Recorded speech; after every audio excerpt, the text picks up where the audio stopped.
Janasena party అధినేత పవన్ కళ్యాణ్ పిఠాపురం పర్యటన రెండో రోజు కొనసాగింది.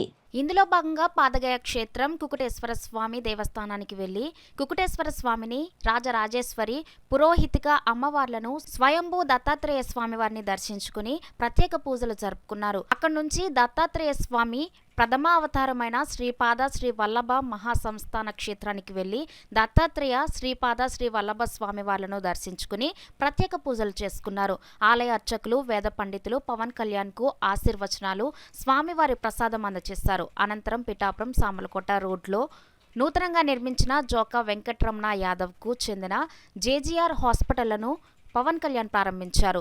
Janasena party Pithapuram incharge, Janasena, TDP, BJP కూటమి కాకినాడ ఎంపీ అభ్యర్థి తంగెళ్ల ఉదయ్ శ్రీనివాస్, జన సైనికులు పవన్ కళ్యాణ్ వెంట ఉన్నారు.